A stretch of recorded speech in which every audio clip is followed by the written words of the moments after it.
If you're looking for a PC build that's excellent for both streaming and gaming at 1080p for under $1,000, this video is going to be the right one for you, because I think I picked the right components for your needs. And don't worry if your budget is below or above the price of this PC. At the end of the video I will explain on how to make this PC cheaper, but also how to make it a little bit more expensive to gain some performance. So I do recommend you staying until the end of the video, especially if you're thinking of buying a PC build for 1080p. If you find helpful information throughout this video, please like and subscribe, but most importantly hit that bell button so you get notified when I upload this type of content. Without more to say, let's start with this one. For the CPU, I picked the i5-12400F. This is a 6-core 12-thread processor. Now, I believe that 6 cores is the recommended for streaming. You need to start from 6 cores. You don't want to go for a CPU that has 4 cores, especially with the modern games. So this is the bare minimum that I will go with. The 12400F is definitely a great CPU for both streaming and gaming. This one does not have integrated graphics, so if you're a video editor, you may want to upgrade it to the 12400 instead of the 12400F, because those integrated graphics are going to help you out with the rendering time, but also with the preview, because those integrated graphics are going to help you out in a bunch of productivity work apps. So if you're also into that, then I recommend you upgrading to the 12400. If you're just for gaming and streaming, the 12400F is going to get the job done. For the CPU cooler, I picked the Cooler Master Hyper 212 RGB Black Edition. This one is a beautiful air cooler. You definitely don't need anything else for the 12400F. If you, let's say, buy the 12600K instead, then I think that a 240 all-in-one liquid cooler is going to make much more sense. But for 12400F, this one is going to get the job done to keep your CPU temps down. For the motherboard, I went with the Gigabyte P660M. This one, it's a DDR4 micro ATX motherboard, so this whole build is going to be a micro ATX build. If you don't know what this means, basically it's going to be smaller and it's going to be also cheaper. And personally, I love micro ATX builds, especially with this type of components. If you want to go for a high-end super gaming desktop for 1440p or 4K, then it's going to make sense to go for an ATX build.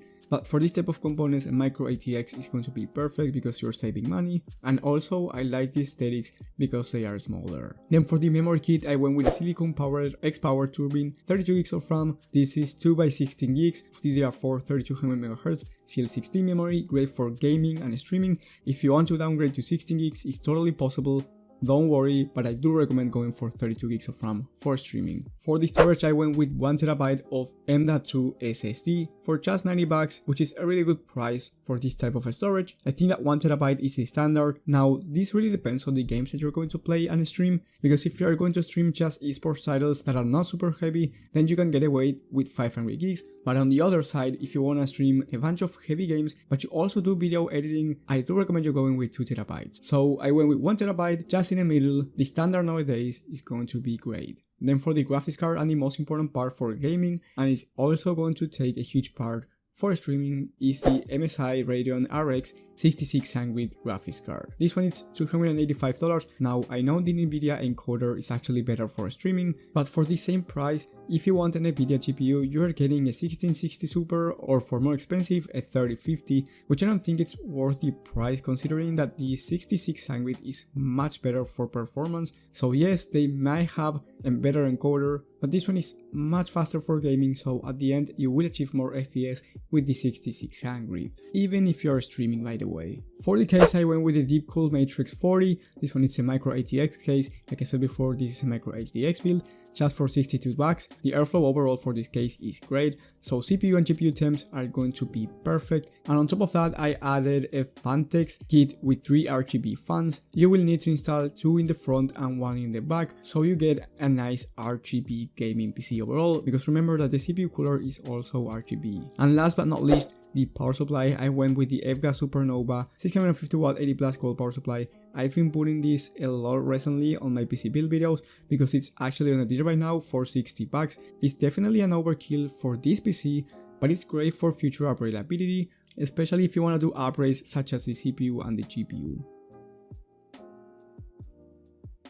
So this whole build costs around $950. Like I said before, it's a great price for the type of PC that you're getting. This seemed impossible a couple months ago, so that's something really great. And if you're looking for your first gaming and streaming PC at 1080p, this one will be more than enough under $1,000. You will be able to run most games at 1080p, 60 FPS average, even the highest demanding ones, and if you're playing esports titles, this one is more than possible of achieving 240 FPS on average in games such as Fortnite, Valorant and CSGO. And because you get that graphics card and you get 8 gigs of VRAM, this will make it much better for modern games and streaming, because for streaming I would recommend at least 6 GB of VRAM because of the newest games, so this graphics card for the price is actually excellent.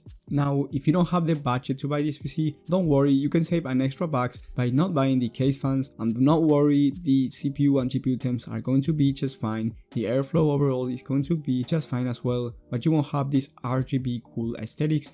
That's the only thing that you are not going to have if you don't buy the fans. Then I downgraded the power supply to a Corsair 6750W 80+ bronze power supply. Once again, this one is still great for this build, even for future upgrade abilities, and the price it's around $20 cheaper. And then I downgraded the RAM to 16 gigs, FPS are not going to be affected, and the best part is that you can upgrade this PC build down the line. I didn't downgrade the storage, but that's something that you can do and save around $40 extra. So the total price for this build downgraded, it's $850, and the performance is actually going to be the same one. And if you have more money, for $1,200 I recommend you the following upgrades. I recommend you going from the 6600 to the 6600 XT. This one is going to give you much more performance for both gaming and streaming. Then going for a 12400 instead of a 12400F. Like I said at the beginning of the video, this will make this PC build a better PC for productivity work. Then you can go ahead and change the RAM key to the Team Group T-Force Delta RGB 32 gigs of RAM. This one will give you more RGB, and I know that some people love RGB and aesthetics for the gaming desktop, so this is something to keep in mind if you're one of those. And then the last upgrade, the storage, go for a Samsung 970 EVO Plus 2TB of M.2 SSD. This is a Gen 3 SSD and it's all that you're going to need. Gen 4 is actually useless for gaming, you're not going to notice any difference. So that was a whole video, but if you're looking for a Prebuilt PC, I recommend you watching my video about the best Prebuilt gaming PCs for the month of June in 2022. You will have that video in the top right of the screen. And believe me that it will help you out if you're not looking for building your own PC. With that being said, thank you guys for watching, thank you for the support, and I will see you on the next one.